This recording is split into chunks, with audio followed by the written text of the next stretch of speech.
Hyderabad హెచ్ఐసిసిలో Bharat summit అట్టహాసంగా ప్రారంభమైంది. జవహర్లాల్ నెహ్రూ అలీన విధాన స్ఫూర్తిని పుణికిపుచ్చుకొని ఈ సమ్మిట్ ప్రపంచం ఎదుర్కొంటున్న అనేక సమస్యలపై లోతైన చర్చలకు ఓ అంతర్జాతీయ వేదిక అయింది. వివిధ దేశాల ప్రతినిధులు వచ్చి ఎన్నో విషయాలపై చర్చించారు.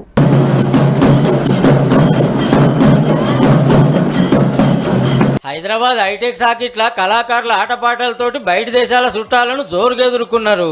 భారత్ సమ్మిట్ పేరు మీద మన సర్కారు పెట్టిన 2 రోజుల మీటింగ్ కు 100 దేశాలకెళ్లి 400 మంది లీడర్లు ఆఫీసర్లు వచ్చిండ్రు. మళ్ళా తెలంగాణలో పెట్టిన పథకాలు పెట్టుబడుల ముచ్చటేంది, జాబుల కథేంది, టెక్నాలజీని ఎట్లా వాడుకుంటున్నాం అనేది సాటింపేసే కార్యం. దేశాల నడుమ శాంతి, సమానత్వం, సత్యం, న్యాయం, ప్రజాస్వామ్యం మీద చర్చలు చేసిండ్రు.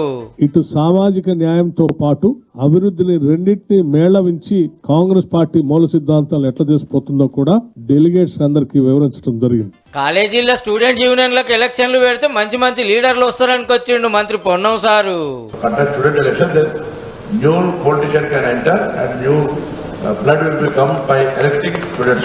ఈ గవర్నమెంట్ రాగానే 50,000 జాబులు ఇచ్చింది. స్కిల్ యూనివర్సిటీ కడుతున్నాం, నా ఇలాకాల సుధా జాబుల కోసం ట్రైనింగ్ ఇస్తున్నాం అని పెద్దపల్లి ఎంపీ వంశీ సార్ చెప్పిండు.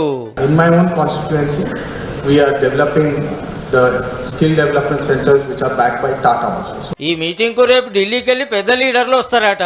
ఇది ఇట్లుంటే కాశ్మీర్ లో మనోళ్ళని చంపేసినందుకు నిరసనగా నెక్లెస్ రోడ్ లో కొవ్వొత్తుల ర్యాలీ తీసిండ్రు సీఎం రేవంత్ రెడ్డి సారు, మంత్రులు, ఎమ్మెల్యేలు. తీవ్రవాదులు పర్యాటకుల మీద దాడి చేసి చంపడం దారుణమైన సంఘటన.